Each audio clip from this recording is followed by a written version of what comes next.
Truth has a way of surviving, even when powerful people try to bury it alive.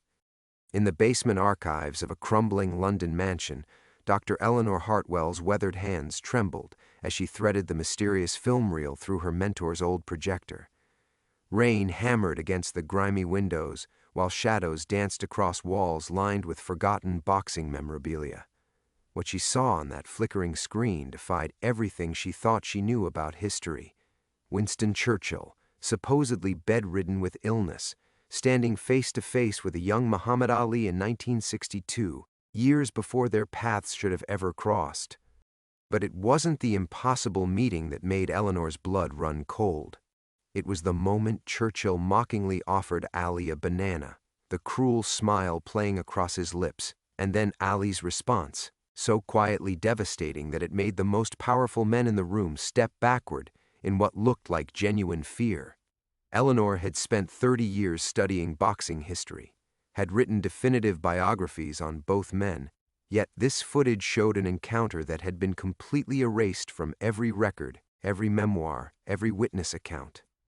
As she rewound the reel for the third time, one question burned in her mind. What exactly did Muhammad Ali say that terrified Winston Churchill? Before we jump back in, tell us where you're tuning in from, and if this story touches you, make sure you're subscribed because tomorrow I've saved something extra special for you. Eleanor's finger hovered over the rewind button, her academic mind warring with an inexplicable dread that seemed to seep from the very walls around her. The basement of Professor Blackwood's estate had always felt like a tomb, but tonight it carried something heavier, the weight of secrets that weren't meant to survive their keepers. She pressed play again. The grainy black and white footage flickered to life, and there it was, Churchill, unmistakably himself despite the historical impossibility, his famous jowls and cigar-stained fingers clearly visible in the stark lighting of what appeared to be some kind of government facility. The timestamp in the corner read, February 12, 1962, a date when Churchill should have been confined to his bed at Chartwell, struggling with the series of strokes that would define his final years. Yet here he stood, solid and present, facing a lean young man whose fluid movements and defiant posture could only belong to Cassius Clay, not yet Muhammad Ali, but unmistakably the fighter who would transform the world. Eleanor had memorized every photograph, every film clip, every documented moment of both men's lives. This meeting had never happened, couldn't have happened. The rain outside intensified, matching the rhythm of her accelerating heartbeat as she watched Churchill extend the banana with theatrical contempt. Even through the silent footage, she could read the calculated cruelty in his expression. This wasn't casual racism, but something more deliberate, more pointed. A test, perhaps. Eleanor had discovered the reel 3 hours earlier, tucked inside a mislabeled canister marked boxing training footage, 1955. Professor Blackwood's executor had given her carte blanche to sort through his collection before the estate sale, knowing her reputation for rescuing lost pieces of pugilistic history. She'd expected training films, maybe some rare fight footage. She hadn't expected to find something that could rewrite everything she thought she knew about two of the 20th century's most documented figures. The young Clay's response came in perfect silence. The audio track was either damaged or deliberately removed. His lips moved with measured precision, and Eleanor found herself leaning closer to the screen, as if proximity might reveal the words that had somehow terrorized the most powerful man in Britain. Whatever he said took less than 30 seconds, but its effect was immediate and profound. Churchill stepped back first, his famous composure cracking like ice under spring sun. Then the other men in the room, older figures in dark suits whom Eleanor couldn't quite identify in the poor lighting, began their retreat. Not the polite withdrawal of dismissed functionaries, but something raw, primal, as if they'd witnessed something that challenged their fundamental understanding of power itself. Eleanor paused the film on Clay's face, studying the expression that followed his mysterious words. No triumph, no smugness, just a calm that seemed ancient beyond his 20 years. It was the face of someone who understood something the others didn't, something that made him untouchable in that moment despite being outnumbered and clearly unwelcome. She reached for her phone to call her research assistant, then stopped. Who would believe this? After 3 decades of meticulous scholarship, she'd built her reputation on ironclad documentation and unassailable sources. This footage, impossible as it was, would brand her as either a fraud or a fool. Yet she couldn't unsee what flickered before her eyes. Thunder rolled across London, shaking dust from the basement's exposed beams. Eleanor's eyes wandered to the walls around her, taking in Blackwood's collection with new scrutiny. Her mentor had been obsessive about verification, almost pathologically careful about provenance. If he'd kept this real, he'd had reason to believe in its authenticity. She ejected the film and held the canister up to the weak light. No markings beyond the misleading label, but the reel itself showed the telltale signs of age, the particular brittleness of film stock from the early 1960s, the slight warping that came from decades of storage. This wasn't some modern fabrication. Eleanor's reflection stared back at her from the projector's dark lens, a woman who'd spent her career in the comfortable certainty of documented facts, suddenly confronted with evidence that someone had been systematically editing history itself. The implications made her feel hollow. She thought of her definitive Churchill biography, winner of the Wolfson Prize, praised for its comprehensive examination of his final years. Every medical record, every visitor log, every scrap of correspondence from February 1962 supported the narrative of a man too ill for anything beyond brief family visits. Yet here was proof that he'd been well enough to participate in what appeared to be some kind of classified encounter. The basement's single window rattled under another assault of wind and rain. Eleanor carefully rewound the film, her movements automatic while her mind raced through possibilities. Secret meeting, psychological experiment, government cover-up. Each explanation seemed more far-fetched than the last, yet one of them had to be true. She locked the reel in her briefcase and climbed the creaking stairs, leaving behind the dusty safety of academia for something darker and infinitely more dangerous. Behind her, the empty basement seemed to exhale secrets into the London night. The Georgian townhouse on Gloucester Place had been Eleanor's sanctuary for 15 years, its familiar routines as precisely calibrated as her academic research. By 6:30 a.m., she sat at her kitchen table with Earl Grey and yesterday's Times, the briefcase containing the impossible film reel positioned beside her chair like a ticking bomb wrapped in leather. The morning ritual felt different now, contaminated by knowledge she couldn't unknow. Her eyes moved across the obituaries, a retired diplomat, a former BBC producer, an MI6 analyst whose death was attributed to natural causes. Had any of them carried secrets like the one now burning a hole in her orderly life? Eleanor's phone buzzed with a text from her daughter Sarah in Edinburgh. "Mum, confirmed for Christmas dinner. James excited to show you his boxing stance. Says you promised to teach him proper footwork." The message should have warmed her, but instead it felt like evidence of everything she stood to lose. Her reputation, her relationships, the quiet authority she'd built through decades of painstaking scholarship. She'd sacrificed much for that authority. Her marriage to David hadn't survived her obsessive devotion to dead fighters and forgotten matches. "You care more about men who've been dead for 50 years than the man sleeping beside you," he'd said during one of their final arguments. He wasn't wrong.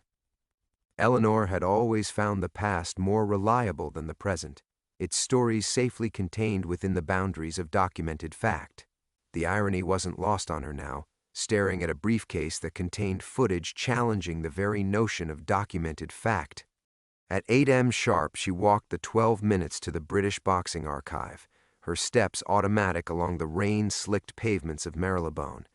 The building's Victorian facade promised the same scholarly predictability she'd known for 3 decades.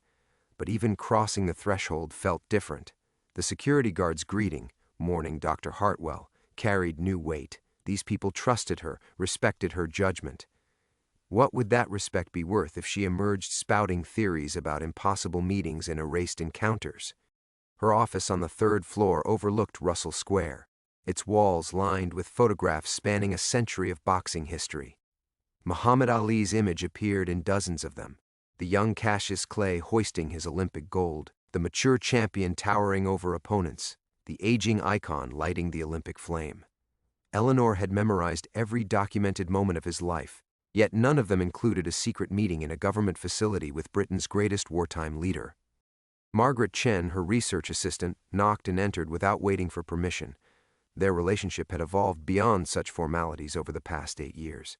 The Manchester Guardian Archive finally sent those 1962 fight cards you requested, Margaret said, setting down a manila folder. Though I'm not sure why you need them for the Liston project. Eleanor's hand tightened on her coffee cup. The Liston Project, her current book examining Sonny Liston's mysterious connections to organized crime, had been her cover story for requesting information about early 1960s boxing. Just being thorough, she said, the lie sitting uncomfortably on her tongue. Margaret studied her with the sharp attention that made her invaluable as a researcher. At 34, she possessed the kind of methodical brilliance Eleanor had once recognized in herself. You look tired. Late night with Professor Blackwood's collection? Something like that. Eleanor gestured toward her desk, where yesterday's work lay scattered. Pages of notes about Liston's training camps, his connections to Frankie Carbo, his inexplicable behavior before the second Ali fight. All of it felt suddenly trivial compared to the secret locked in her briefcase. Margaret, in all your research into Ali's early career, did you ever find gaps? Periods where his whereabouts weren't clearly documented? A few. February 1962 is actually one of them. There's a week where the Louisville newspapers don't mention him at all, which was unusual given how much coverage he was getting.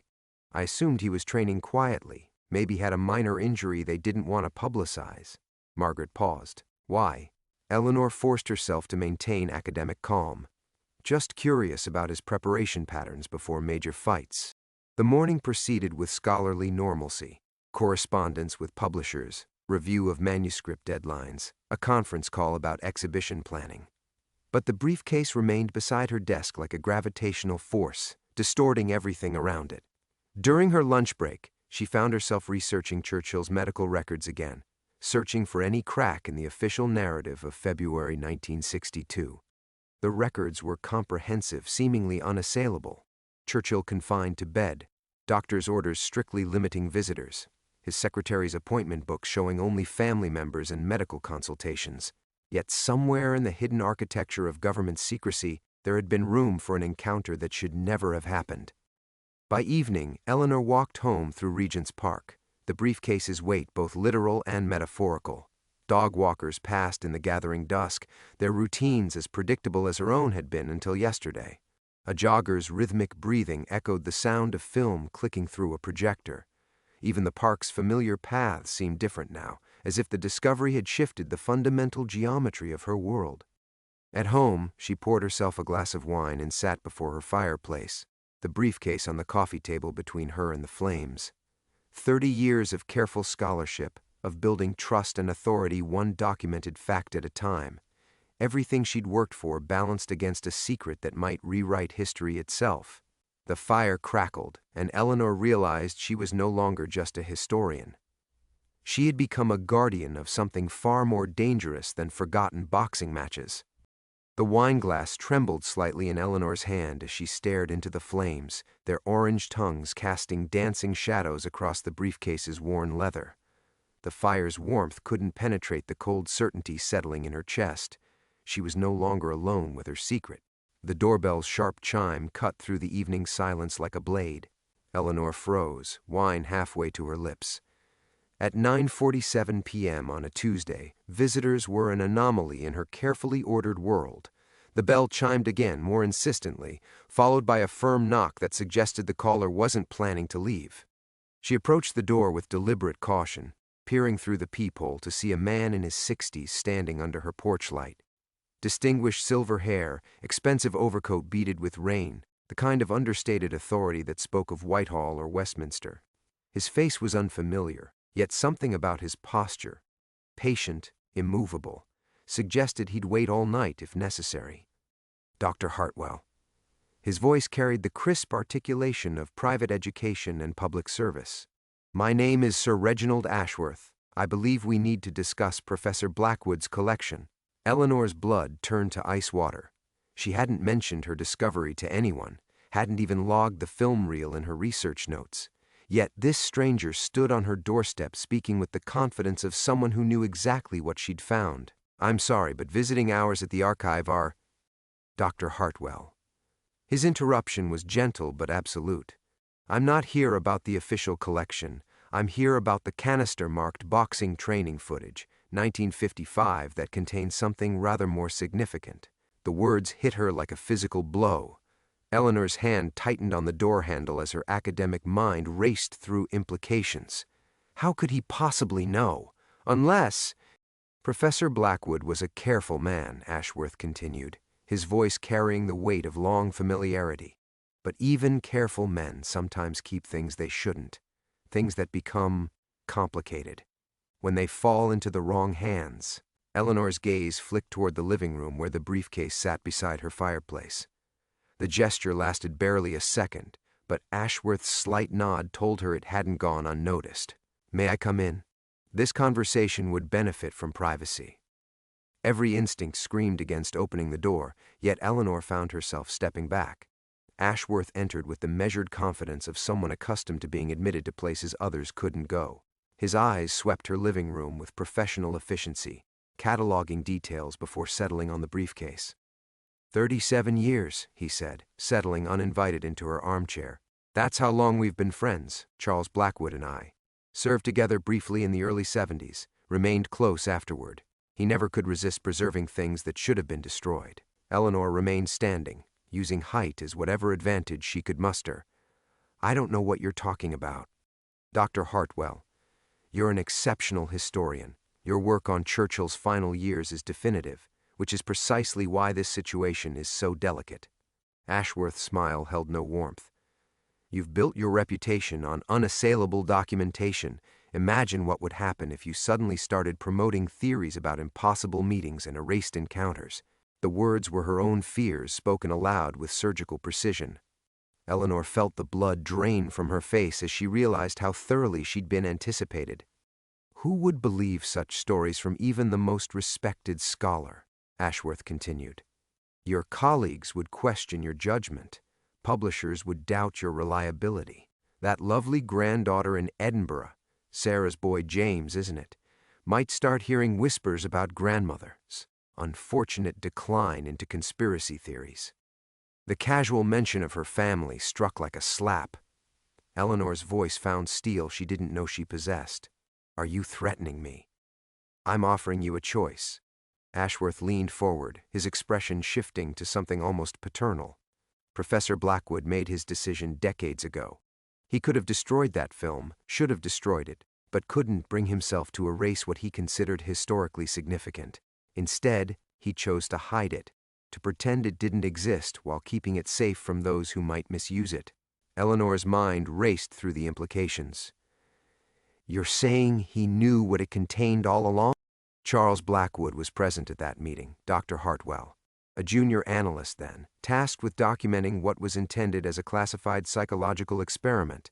What he witnessed— Ashworth paused, his composure flickering for the first time.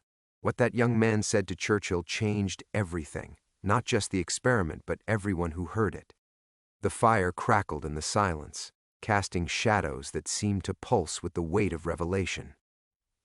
Eleanor stared at this stranger, who spoke of her mentor as if revealing a completely different man, not just the respected academic she'd known, but someone who'd carried government secrets for 40 years. "The film reel," she said slowly. "It's authentic. Every frame." Ashworth's confirmation fell like a verdict. "The question now is what you intend to do with that knowledge." Eleanor's throat felt like parchment as she stared at Ashworth, his words echoing through her mind like aftershocks. "The question now is what you intend to do with that knowledge." The silence stretched between them, broken only by the rain drumming against her windows and the fire's soft hiss. She could feel the weight of Ashworth's gaze, patient and calculating, as if he were studying a specimen under laboratory conditions. Her academic mind, trained to process information methodically, to build arguments from evidence, had ground to a halt. Everything she thought she knew about her mentor, about her own work, about the nature of historical truth itself, lay in ruins. "I need time to think," she said finally, her voice barely above a whisper. "Time is a luxury neither of us possesses, I'm afraid." Ashworth glanced at his watch with practiced efficiency. "Word of your discovery will spread. These things always do, despite our best intentions. Once that happens, the choice will no longer be yours to make. Eleanor sank onto her sofa, suddenly aware of how fragile she felt. At 58, she'd imagined herself past the age of earth-shattering revelations, settled into the comfortable authority of an established career. The woman who'd stood toe-to-toe with academic rivals, who'd defended controversial interpretations against fierce criticism, now felt like a child lost in darkness too deep to comprehend. What exactly are you asking me to do? The question emerged hollow, defeated. What Professor Blackwood should have done 40 years ago. Destroy the film. Continue your excellent work on the Liston project. Live your life without the burden of secrets that can only bring you harm. Ashworth's tone carried the weight of reasoned counsel, as if he were suggesting she take an umbrella against the rain. Destroy the film. The words hit her like sacrilege. Eleanor had devoted her career to preserving boxing's forgotten stories, to rescuing moments from the oblivion of lost memory. She'd spent countless hours in dusty archives, fighting to authenticate questionable footage, arguing for the historical significance of matches others dismissed as minor footnotes. The idea of deliberately erasing evidence, of becoming complicit in the very process she'd spent decades opposing, made her feel physically ill. Yet what was the alternative? To publish findings that would destroy her credibility? To become the academic equivalent of a conspiracy theorist, forever branded as the respected historian who'd lost her grip on reality? She thought of Margaret Chen's trusting face, of the publishers who relied on her scholarly judgment, of the students who'd built their own careers on foundations she'd helped establish. There's another consideration, Ashworth continued, his voice softer now, almost apologetic. The people involved in that original meeting, those still alive, have spent decades believing that footage was destroyed. Learning otherwise might prompt reactions. Professor Blackwood understood this. It's why he chose to hide rather than reveal. Eleanor's blood chilled. Are you saying they'd hurt me? I'm saying that secrets of this magnitude tend to protect themselves. Through institutional pressure, professional ostracism, unfortunate accidents. His pause felt weighted with significance. Your mentor lived with constant awareness of that reality. It aged him, Dr. Hartwell, the burden of carrying knowledge he could never safely share. She thought of Blackwood in his final years, the way he'd sometimes fall silent mid-conversation, staring into distances she couldn't see. She'd attributed it to the natural melancholy of age, the scholar's sadness at work left undone. Now she wondered if those silences had hidden something far darker. What if the world deserves to know the truth? The question escaped before she could stop it, carrying all her academic idealism like a flag raised against overwhelming odds. Ashworth's smile was genuinely sad. The world deserves many truths it will never receive, Dr. Hartwell. The question is whether you're prepared to sacrifice everything you've built for the privilege of being disbelieved, discredited, and ultimately silenced.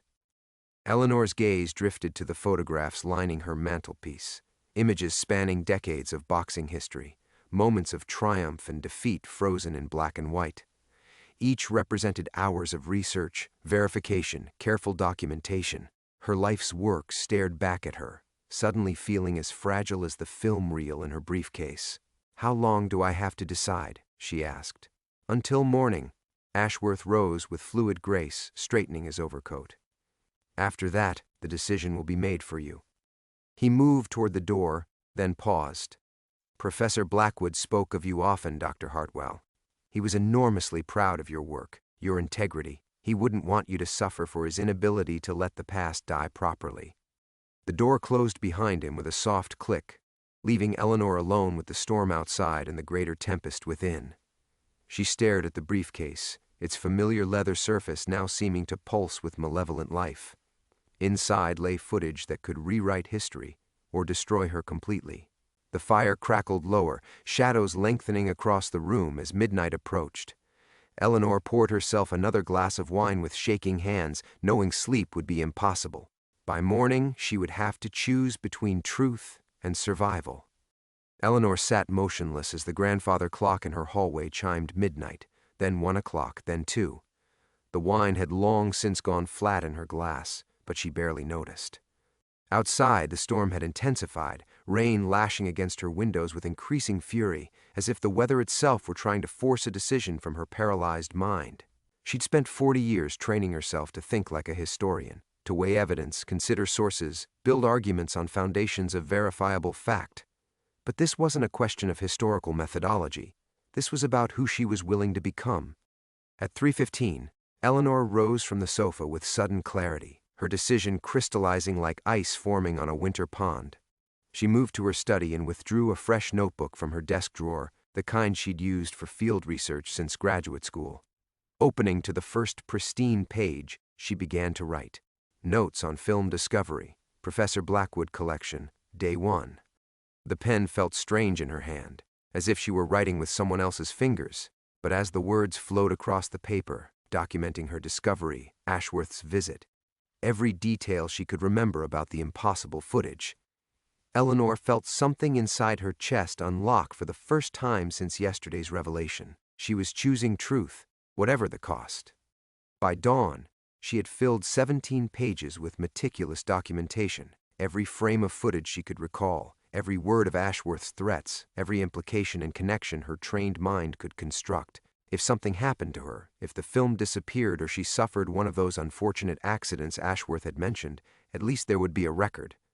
The notebooks went into her study safe, along with copies of the photographs she'd taken of individual film frames. The original reel she wrapped carefully in acid-free tissue paper before placing it in a different container, one that looked identical to the briefcase from the outside but bore subtle markings only she would recognize. At 7:30, Eleanor called in sick to the archive. Her voice, when Margaret answered, sounded surprisingly steady.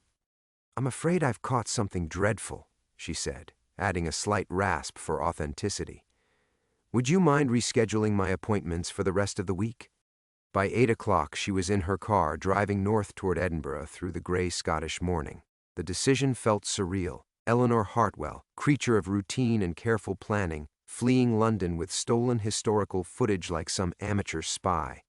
But beneath the surreal quality lay bedrock certainty. She'd spent her entire career serving historical truth. When the moment came to choose between truth and comfort, there had really been no choice at all. The motorway stretched ahead, familiar landmarks sliding past her windows as she drove toward her daughter Sarah's house, not because she intended to involve her family. That would only put them at risk, but because she needed time to think, to plan, to figure out how to expose this secret without destroying herself in the process. In her rearview mirror, London shrank to a distant smudge, carrying with it the life she'd built so carefully over decades. Her flat in Bloomsbury, her position at the archive, the respect of colleagues who might soon whisper about her mental decline, all of it falling away like shed skin. But Eleanor found herself oddly calm as the miles passed. Perhaps this was how Professor Blackwood had felt 40 years ago, when he'd made his choice to preserve the footage. Perhaps this was what courage actually felt like. Not the absence of fear, but the decision to act despite it. Her mobile phone rang twice during the drive, displaying numbers she didn't recognize. She let them go to voicemail, suspecting they weren't social calls. Ashworth's morning deadline had passed without her compliance, and the machinery of institutional pressure was beginning to turn. Near Berwick-upon-Tweed, she pulled into a service station and checked the messages. Both were from Sir Reginald Ashworth, his voice maintaining its cultivated courtesy even as the words grew more pointed. "Dr. Hartwell, I hope you're simply taking time to consider our conversation. Please call at your earliest convenience." The second message, left an hour later, carried subtle steel beneath the politeness. "Eleanor, your absence this morning has been noted. I'm sure we can resolve this matter quickly once we speak. The offer of reasonable cooperation remains open, but not indefinitely." Eleanor deleted both messages and turned off the phone. She wasn't Dr. Eleanor Hartwell anymore, respected academic and careful scholar. She was something new, a guardian of dangerous truth, a woman who'd chosen the unknown over the safe harbor of silence. The road stretched north toward Edinburgh, and whatever came next. Behind her lay everything she'd been. Ahead waited everything she might become. For the first time in 30 years, Eleanor had absolutely no idea what tomorrow would bring. The uncertainty terrified her. It also made her feel magnificently, dangerously alive. Tests and allies. Eleanor reached the outskirts of Edinburgh as gray morning light struggled through the persistent cloud cover. The familiar skyline should have brought comfort, but instead she felt exposed, vulnerable in ways she'd never experienced. Every car that had followed the same route for more than a few miles made her pulse quicken. Every glance in her rearview mirror revealed potential threats where once she would have seen only traffic. She pulled into a petrol station near the city center, hands trembling slightly as she filled her tank. The simple act of standing in public felt like stepping onto a stage, visible to unseen watchers who might already be closing in. When had she become the sort of person who jumped at shadows? Inside the station shop, Eleanor forced herself to buy coffee and scan the morning papers with deliberate normalcy. But her eyes kept drifting to other customers. The businessman reading financial reports, the elderly woman counting change, the young man in a dark jacket who seemed to be taking too long choosing a sandwich. Were any of them watching her? Had Ashworth's people already tracked her movements north? This is madness, she thought, stirring sugar into coffee with mechanical precision. I'm becoming paranoid. Yet, as she returned to her car, Eleanor noticed the young man from the sandwich aisle had vanished without making a purchase. The observation lodged in her mind like a splinter. The drive to Sarah's neighborhood in Morningside took 20 minutes through familiar streets that now felt foreign. Eleanor had always loved Edinburgh's blend of ancient and modern, the way medieval closes wound between Georgian terraces while the castle loomed over everything like a stone guardian. Today, the city's layers of history seemed ominous rather than charming. Too many hidden passages, too many places for watchers to conceal themselves. She parked 3 streets away from Sarah's house, unwilling to bring whatever dangers she carried directly to her daughter's door. The walk gave her time to construct a believable story about why she'd driven north so suddenly. A research trip, perhaps. Following up on a lead for the Liston project. Sarah answered the door with James balanced on her hip, both of them still in pajamas despite the late morning hour. Eleanor's granddaughter had inherited her father's dark hair and serious eyes, but her smile was pure Sarah, open and delighted. "Mom, what are you doing here?" Sarah's surprise was genuine, tinged with the slight worry that came from having a mother who never made unplanned visits. "Research emergency," Eleanor said, the lie sliding out more smoothly than expected. "Following up on some materials that can only be viewed in person.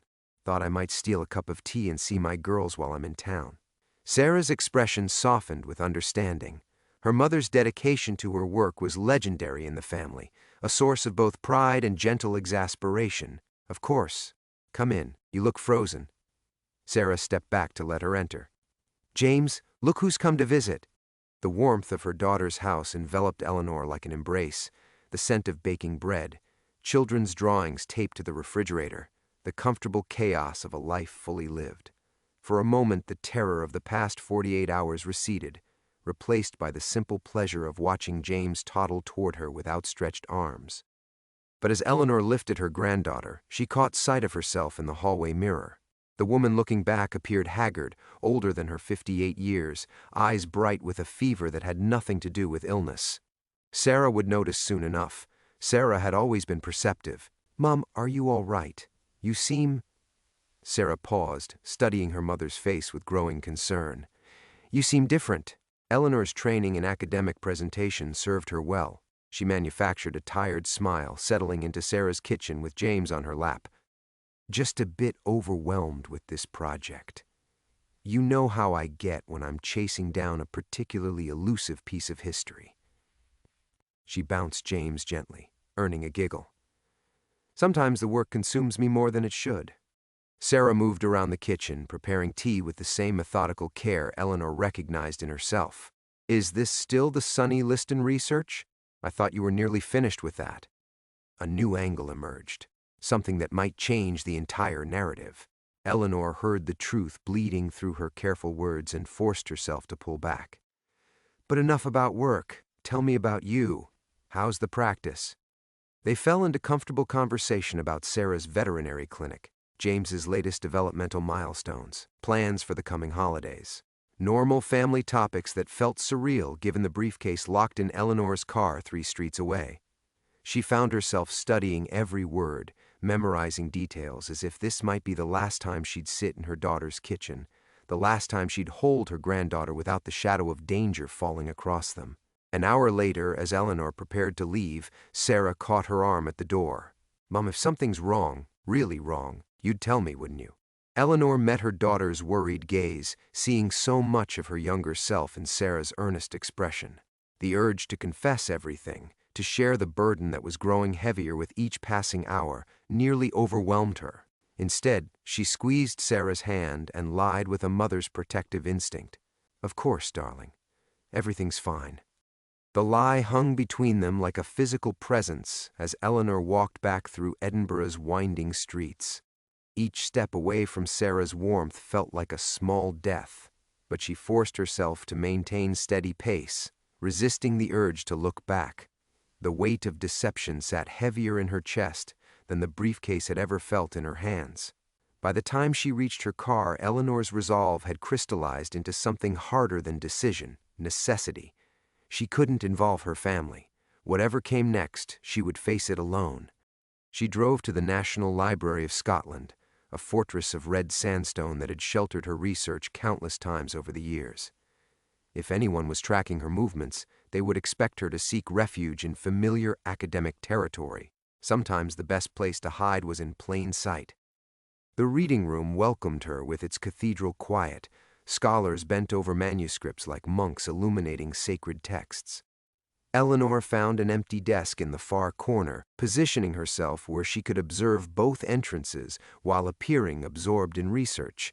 She requisitioned several boxing histories, legitimate materials that supported her cover story, and spread them across the workspace with practiced efficiency. But her real work began with a different notebook, one she'd purchased at the library shop. On its first page, she wrote a single heading: strategic analysis. The academic in her needed structure, methodology.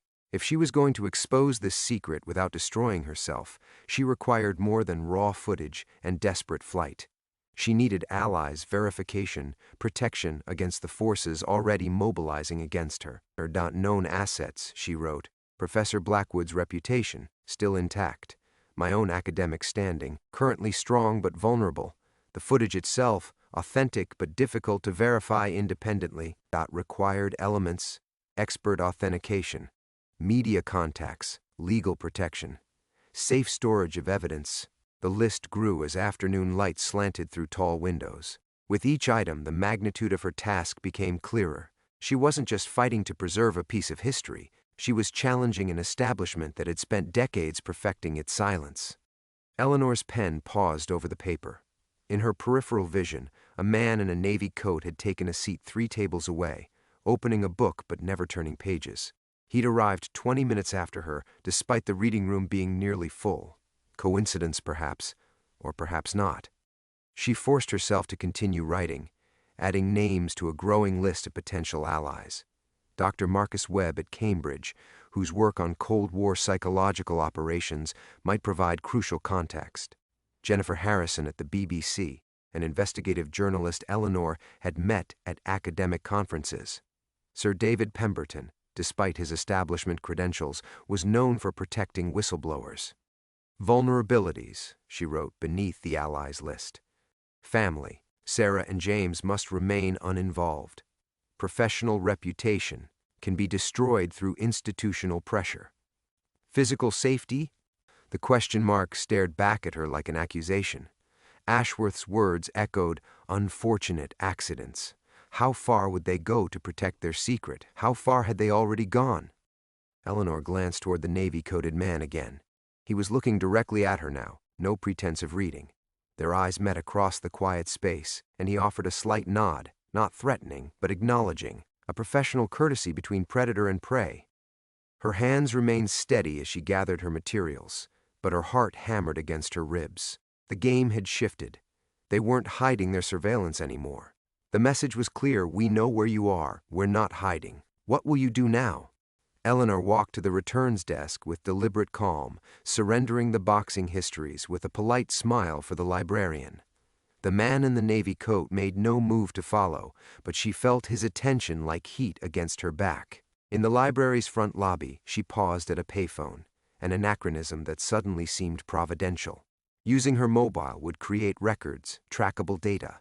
The old phone offered a thread of anonymity in an increasingly transparent world. She dialed Jennifer Harrison's direct line at the BBC, praying the number hadn't changed since their last conference conversation 3 years ago. Harrison.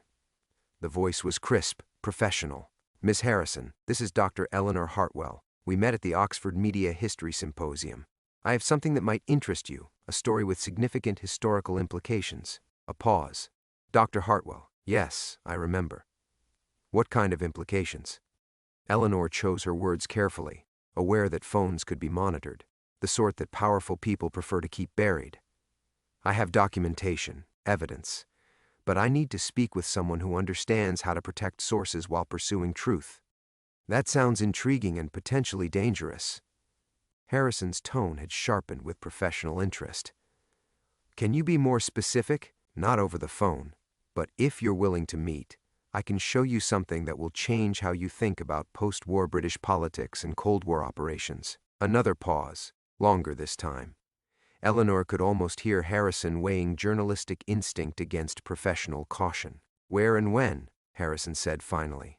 Eleanor felt something loosen in her chest, the first crack in the wall of isolation she'd been building around herself. Tomorrow evening. I'll call with details. She hung up before Harrison could respond, stepping back into Edinburgh's grey afternoon with the first ally recruited. The man in the navy coat was waiting by the library steps, smoking a cigarette with patient professionalism. Eleanor descended the library steps with measured precision, each footfall deliberate, despite the terror clawing at her throat. The man in the navy coat didn't look up from his cigarette, but she felt his awareness like a physical weight. 30 yards of open pavement stretched between her and the relative safety of the street, 30 yards where she would be completely exposed. Walk normally, she commanded herself. You're a middle-aged academic leaving a library. Nothing more. But her body betrayed her training. Her breathing shortened, palms dampened despite the December chill, and she fought the primitive urge to run. This was her greatest fear made manifest, not physical violence, but the complete dissolution of the ordered world she'd spent decades constructing. Eleanor Hartwell, respected historian, was being hunted like a common criminal. The man fell into step behind her as she reached the street, maintaining a professional distance that somehow felt more menacing than an obvious tale. He wasn't hiding anymore. They wanted her to know she was being watched, wanted the psychological pressure to crack her resolve. It was working. Eleanor turned down Prince's Street, forcing herself to window shop like a tourist, while her mind raced through options.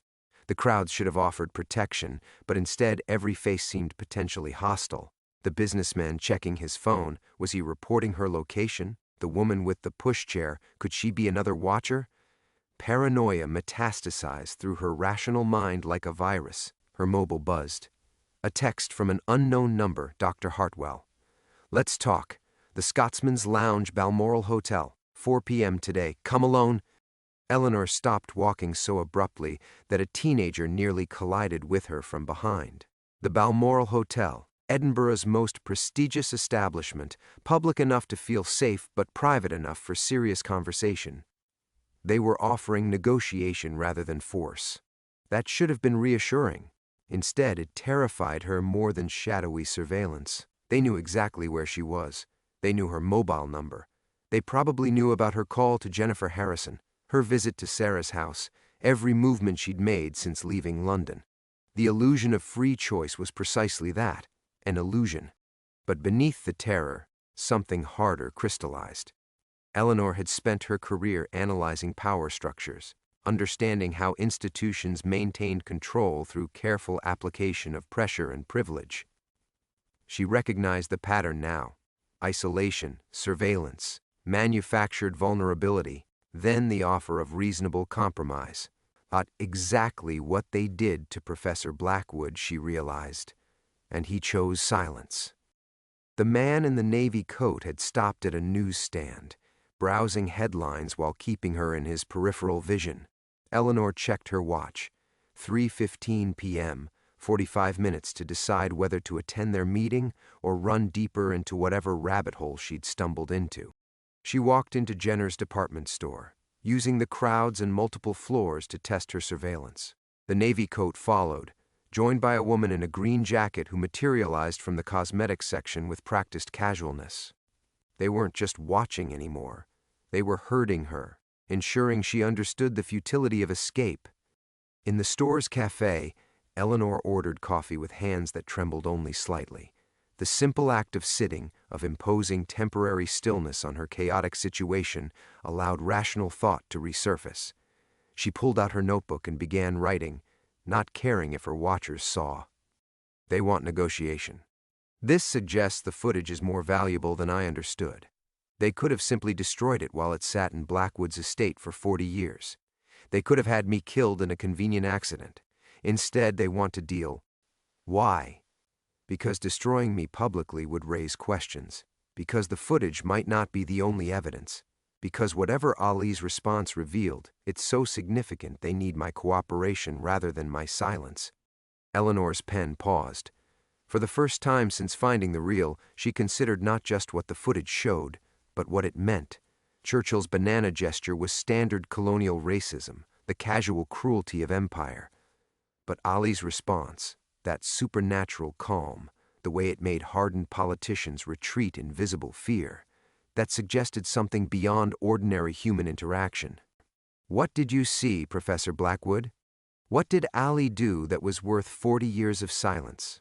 Her coffee grew cold as Eleanor stared out at Edinburgh's gray streets, weighing impossible choices: attend the meeting and likely face pressure to surrender everything she'd learned, refuse, and become a fugitive from forces with unlimited resources and patience. The woman in the green jacket was pretending to read a magazine at the next table, close enough to hear any phone conversations Eleanor might attempt. The net was drawing tighter with each passing moment. At 3:55 p.m., Eleanor gathered her things and walked toward the Balmoral Hotel. Not because she'd chosen capitulation, but because she needed to understand exactly what she was fighting. The footage had survived 40 years of official denial. Professor Blackwood had preserved it despite enormous pressure to destroy it. Now the burden of truth had passed to her. Whatever happened in the next hour would determine whether she proved worthy of that trust. The ordeal was beginning. The Balmoral Hotel's Victorian grandeur felt like a mausoleum as Eleanor crossed the marble lobby.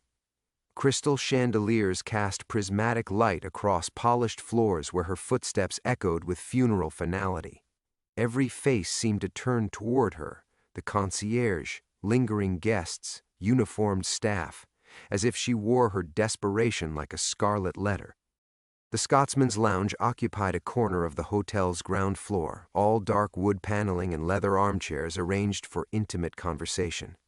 Eleanor paused at the entrance, scanning faces until she found him, a man in his 60s, silver-haired and expensively dressed, sitting alone at a corner table with 2 cups of tea already prepared. Not the thuggish operative she'd expected, but something far more dangerous. A gentleman who killed with paperwork and institutional pressure. Dr. Hartwell. He rose as she approached, extending a manicured hand. Charles Ashworth, Cabinet Office. Thank you for coming. Eleanor remained standing, briefcase clutched against her chest like armor. I didn't realize I had a choice. We all have choices. Ashworth gestured toward the empty chair. Please, sit. The tea is getting cold, and we have much to discuss. The civilized veneer made it worse somehow. Eleanor had prepared for threats, intimidation, the crude mechanics of coercion. Instead, she faced the sort of Mandarin who'd spent decades perfecting the art of reasonable destruction. She sat, placing the briefcase between her feet. You've been watching me since London. Protecting you, Ashworth corrected, settling back into his chair with practiced ease. Dr. Hartwell, you've stumbled into something far more complex than you realize. That footage represents not just historical curiosity, but ongoing national security concerns. Professor Blackwood kept it for 40 years. If it was truly dangerous, surely. Professor Blackwood was a patriot who understood the importance of discretion. Ashworth's voice carried steel beneath its cultured surface. He agreed to safeguard certain materials rather than see them misused. Unfortunately, his final arrangements were imprecise. Eleanor's mouth went dry. You're saying he was working with you? Working for Britain, Dr. Hartwell, as I hope you will choose to do. Ashworth lifted his teacup with steady hands. The footage you discovered documents a psychological experiment conducted during a critical period of the Cold War. Its public revelation would compromise operations that continue to this day, endanger lives, and damage relationships with allied nations. Surely your patriotic duty— My duty is to historical truth. But even as Eleanor spoke the words, doubt crept through her certainty like rising water. If Blackwood had been their collaborator rather than their victim, what did that make her? A dupe pursuing a conspiracy that never existed? Ashworth smiled with paternal warmth. Of course, and we're not asking you to suppress truth, merely to consider its appropriate audience. The Cabinet Office maintains excellent relationships with several university presses. Your research into this period could form the basis of a significant publication. Properly contextualized, naturally, your career would benefit enormously from such official cooperation. The offer hit Eleanor like a physical blow. Academic success, institutional backing, the professional recognition she'd craved throughout her career. All she had to do was surrender the footage and accept their version of truth. And if I refuse? Ashworth's expression didn't change, but something cold flickered behind his eyes. I'm afraid your recent behavior suggests significant stress, Dr. Hartwell. Flying to Edinburgh without notice, making unusual phone calls, exhibiting signs of paranoid ideation. Your daughter Sarah has been quite worried since your visit yesterday. She's concerned about your mental health. Eleanor's vision narrowed to tunnel darkness. They'd already spoken to Sarah. Her daughter, her innocent, trusting daughter, was now part of their pressure campaign. What have you told her? Nothing yet. But if you continue down this destructive path, we may need to suggest professional evaluation. Academic positions are so vulnerable to questions of stability, aren't they? Particularly at your age. Ashworth leaned forward with predatory sympathy. It would be a tragedy to see your distinguished career end in institutional concern for your well-being. The briefcase felt suddenly weightless between Eleanor's feet. 48 hours ago, she'd been a respected historian with an ordered life. Now she faced the complete dissolution of everything she'd built. Her reputation, her relationships, her sanity itself questioned by those with power to make their doubts reality. The footage, she whispered, will be preserved in appropriate government archives, available to qualified researchers under proper supervision. Your name will be noted as the discoverer. Quite a legacy. Ashworth extended his hand across the small table. Do we have an understanding, Dr. Hartwell? Eleanor stared at his manicured fingers, seeing the noose disguised as olive branch. They'd won without violence, without obvious coercion.